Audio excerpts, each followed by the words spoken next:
Coming up right now on Lifestyle Magazine. It's no longer about dirty magazines and dingy video shops. The new pornography, the cybersex version, is wreaking havoc with young and old.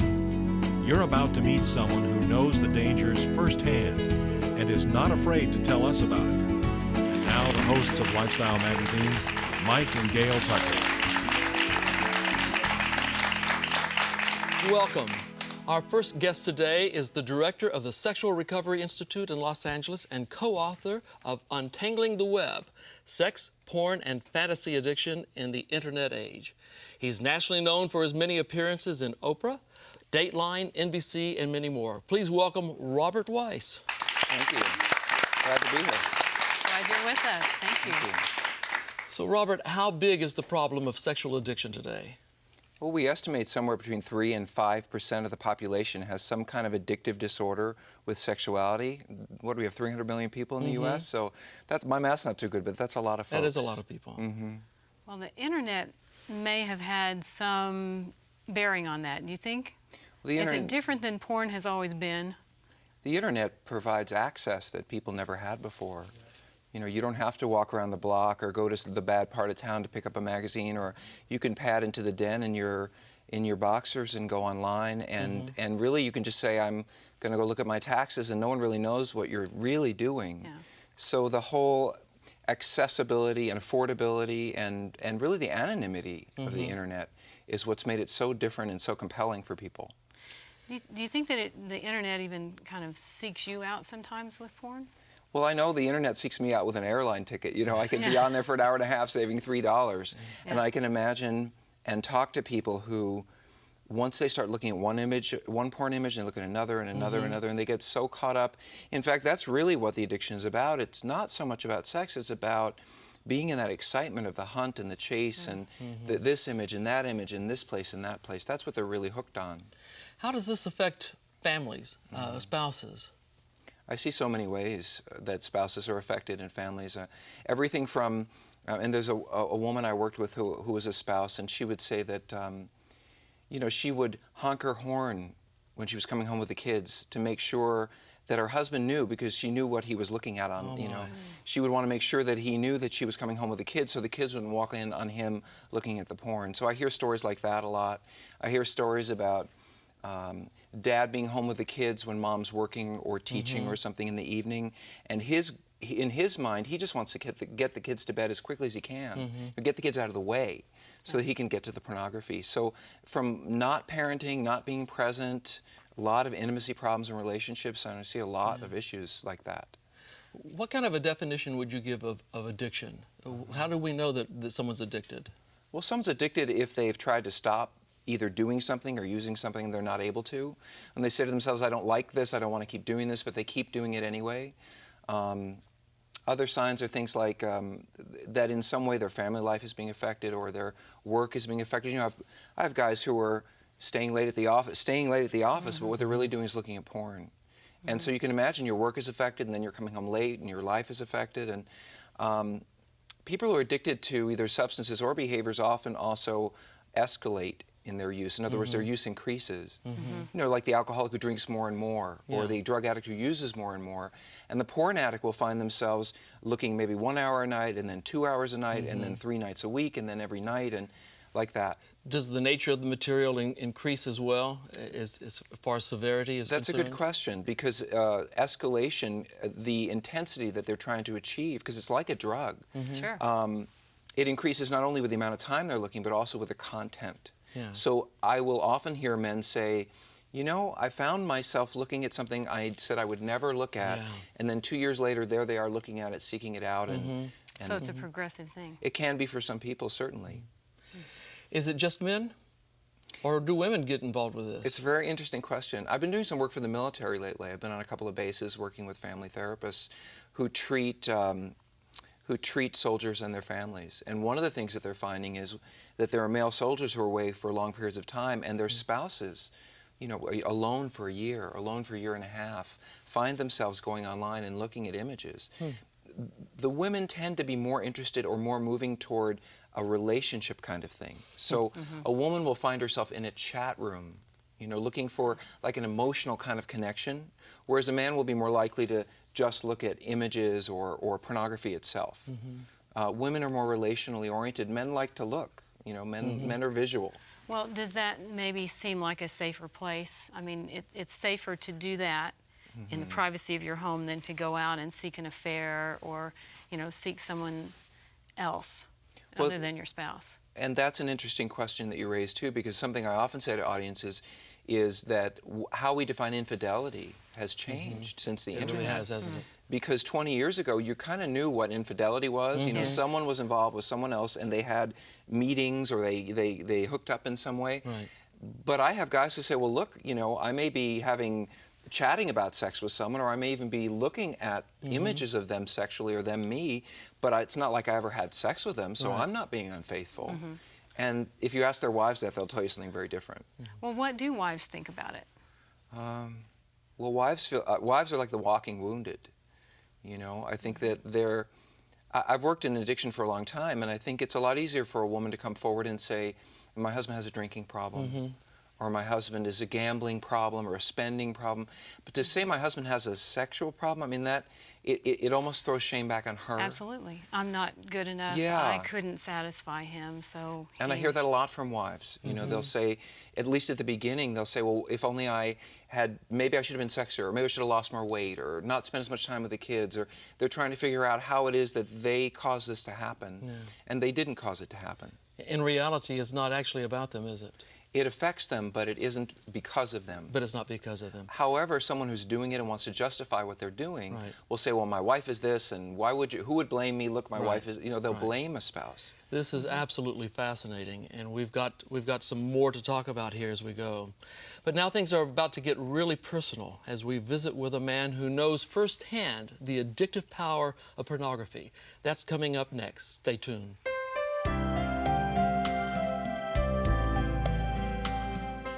Are you looking for a way to change your life? The answer may be as easy as watching TV. Introducing Hello Channel, an exciting new channel that's designed to teach you to speak English. New opportunities will be available to you when you learn the language of the internet, commerce, travel, and diplomacy. No need to pay for your expensive schools or tutors. You can learn English by watching Hello Channel.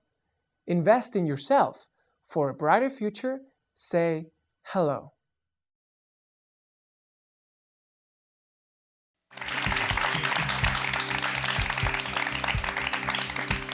Joining us here on Lifestyle Magazine is Bernie Anderson. Bernie's an expert on pornography, an expert who knows from experience just how dangerous this can be. Welcome, Bernie. Hi. Thanks for having me.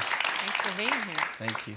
So, Bernie, you understand the strength and the danger of this thing called pornography, but how do you know that?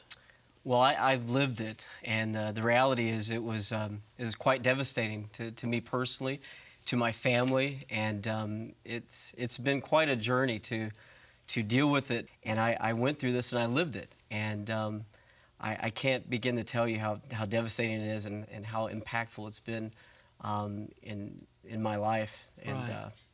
What was your earliest exposure to pornography? I was 9 years old, and as a kid by nature I was a rambler. I would rumble through the house and just search closets and look for stuff. And it wasn't at my own home, but at the home of a relative that I was going through a closet, just kind of on a search, and stumbled across this what turned out to be a pornographic magazine that had been ripped up and kind of thrown and discarded. And I looked at that, and immediately there was something happened. It was captivating. It really was. And I put it down. But I remember making another trip back to that closet another time. Well, a kid has such curiosity. Absolutely. And it was that's what it kind of captivated me. And that I guess a seed was planted literally at that point. But I bet you never told anybody about it. I mean, then. No. And that's just a guess because we've never met before. That's right. But you probably learned not only about the intensity of it, but also that you needed to keep it a secret or hide it. Or you didn't go to Mom and say, hey, Mom, I was over and I found this, and you went back all on your own. So true. Absolutely, yeah. Immediately right then, I knew I had to keep that hidden. I didn't know it was bad necessarily, but I just knew it Intuitively. Intuitively, I knew something was something wrong. was wrong. Yeah. How did you deal with the whole kind of, was it like a double life kind of a thing? How do you deal with that? It really is, and I think that's the nature of pornography, is that it literally kind of splits you up.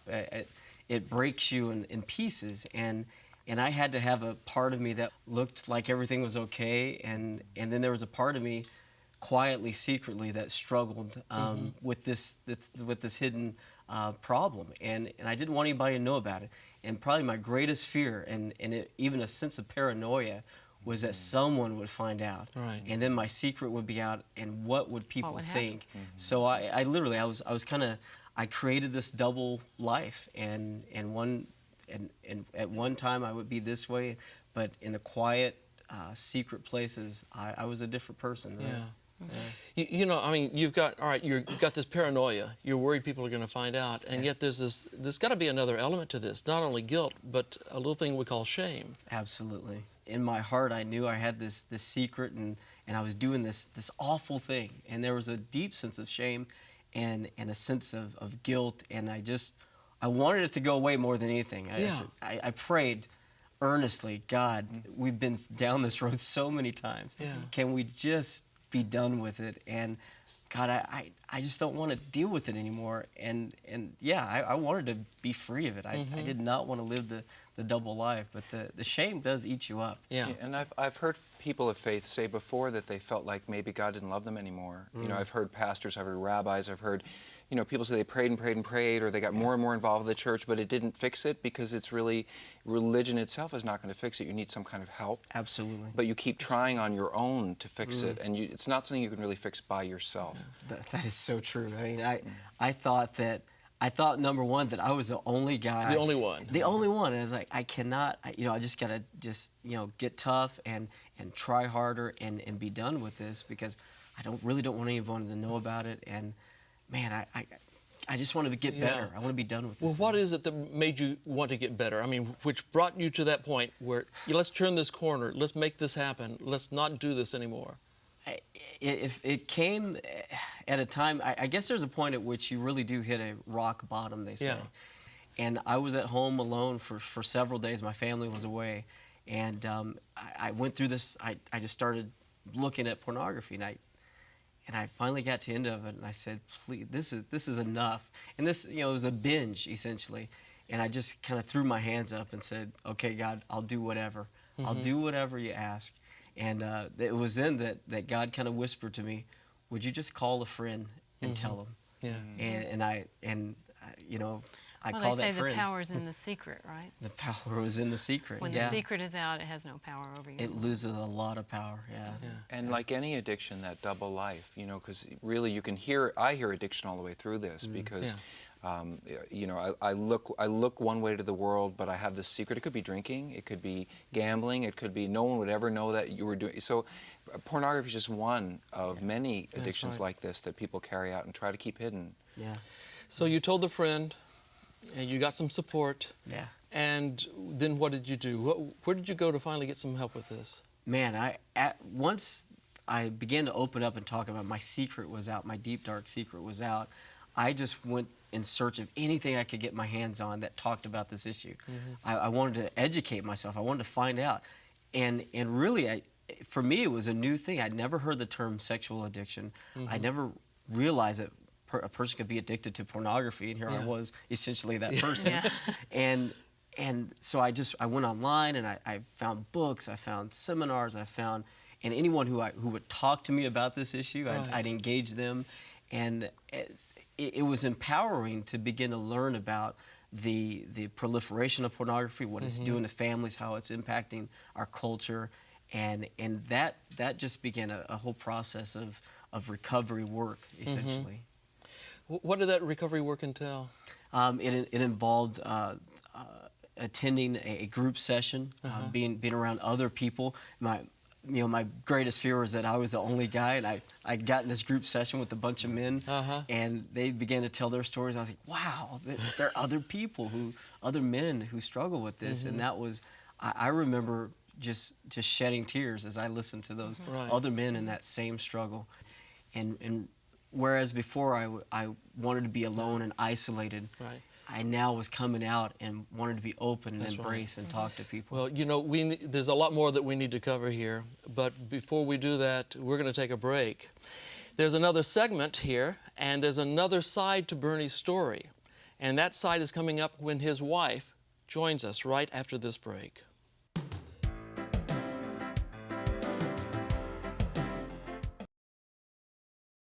Just say. Just say. Just say. Just say. Just say. Just say. Just say. Just say. Just say. Hello.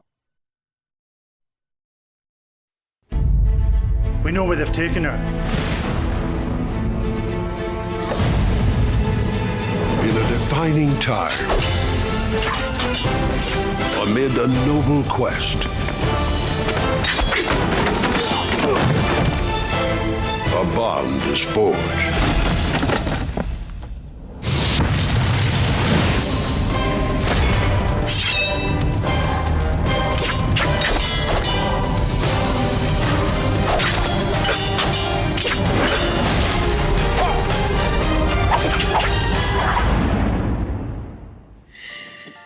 We are here to save the princess. But the princess is sleeping. Sorry.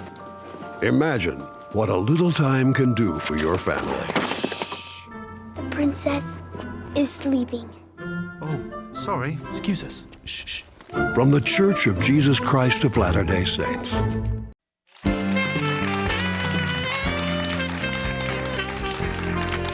Welcome back. Christina, it seems that Bernie's story is your story. This has affected you as well as it has him. So when was it that you found out that Bernie had this addiction? Well,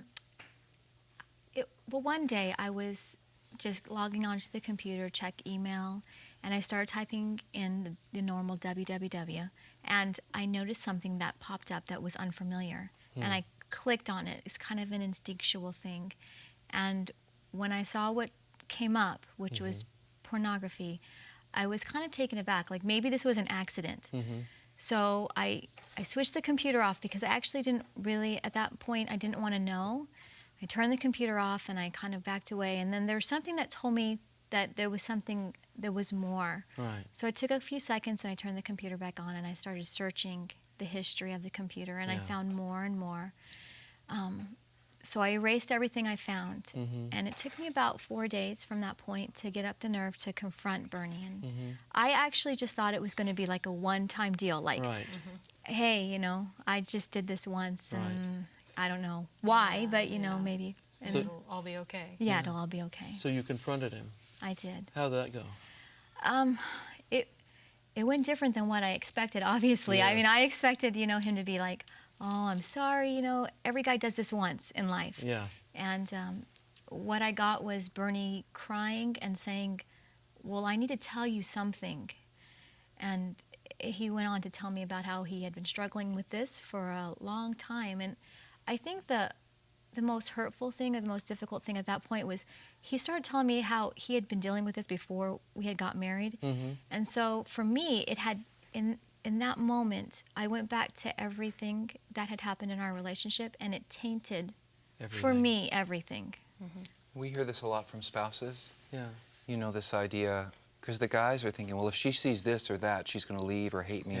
But for the spouses, it's just the whole, like, we've lived together so long, I thought I knew you so well, and now I don't know who I'm married to. It's like, it's betrayal, really, is the big issue. Like your life together has been a lie. Yeah, like, exactly. Like, our children, the births, every moment that we had together meant something different for him than it did for me. And it was a heartbreaking moment, actually, for me. Was there any self-doubt? Did you worry, you know, what about me? Yeah, a lot, because, you know, you look at the girls on magazine covers and they, boy, I especially don't look anything like a girl on a magazine cover. And so there was a lot of self-doubt. And of course, Bernie tried to reassure me that it had nothing to do with me, but at that time, I didn't know anything about pornography addiction. I didn't know where the root came from. I just knew that my husband had been looking at other women for a very long time. And it took me a long time to get past that self-doubt. I had to actually do a lot of reading and praying and soul searching, and actually investing in my own self to finally get past that. Bernie, what was it like for you to kind of bare your soul, if you will, to your wife when she caught you? Yeah, it was a relief in one sense, because there are times through this whole thing where I wanted to be caught. Of course. I wanted to be found out, especially by my wife, and yet at the same time I knew it would cause such devastation and pain to her, and I didn't want that to happen. I did not want to hurt my wife in any way, and that's why I think a lot of men say it's just my problem. If I just keep it hidden and quiet, it won't hurt anybody else. And yet in reality, you are hurting, that you're tainting in the entire relationship. And so it was extremely hard, and I didn't want to hide it. I didn't want to run. And so that's why I said, yeah, you caught me. I've been doing this. What was the time frame like between the time that Christina found out what was going on and when you told someone else? I think it was a good year. I mean, we went through, and So you guys suffered through this alone for some time. For some time. Oh yeah. We suffered alone, and the most painful and devastating part is that while at that time I confessed and said, yeah, I still wasn't ready for real turnaround and change. Right. And so I would confess and say, yeah, I'm not going to do it anymore, and then she'd find me again, and I'd go back to it. So that was extremely painful, I know, for her. Yeah, that had to be devastating. It had to be devastating. Yeah. There's no bottom to it. It never ends. You know, when you're on a treadmill, I'm stopping, and then you don't, and I'm stopping, and the spouse thinks, okay, now it's going to be okay, and then it isn't. Yeah. You know, and then they feel like, well, when is it going to be okay? Yeah. Well, it becomes a trust issue, right? Right. If you can't trust him, you know, could you ever trust him?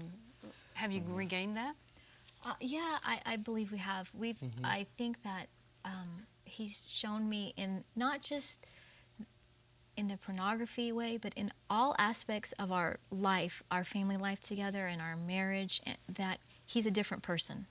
And he's a completely different person than the person that I married 13 years ago. Is that right? In the last, I would say, 2.5 years, I've seen such a transformation in him that it makes me believe in him, and it makes me believe in us. This is exciting, and it's exciting for anyone watching this program to know that that is actually a possibility. Very much. Absolutely. That healing and recovery is a possibility. Well, there is more to come. So I'm going to invite you to stay with us because we will be right back.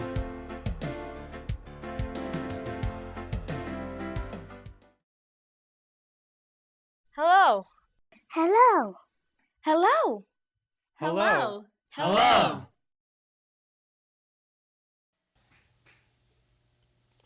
We have had an intriguing conversation. Bernie, you have a book coming out. Yes, a book coming out called Breaking the Silence. And it's our stories. Much of what we shared here today is in that book. In that book, and that will be on our website, by the way. Robert, briefly tell us, what are the components of a lasting recovery? The key to all of this, I think, in terms of understanding pornography's addiction is saying you have an addiction is not an excuse to keep doing it. Right. It's like saying I have diabetes. If a doctor says you have diabetes, it means you have to start measuring your blood, take insulin. If you recognize you have this problem, then you have to attend to it. Being an addict means you have to deal with it and seek recovery, and you guys clearly have. And the good news is that you're not alone. That there is help available. There is help out there, and people can find that help. One place to find it is going to our website, and we're going to list some of those resources for them. And I want to thank you guys for being a part of this, for your openness and your vulnerability. And I want to thank you for watching us. And I'd like to invite you to visit our website for more information and resources. That's lifestyle.org. Again, thank you for being here. We will see you again next time on Lifestyle Magazine.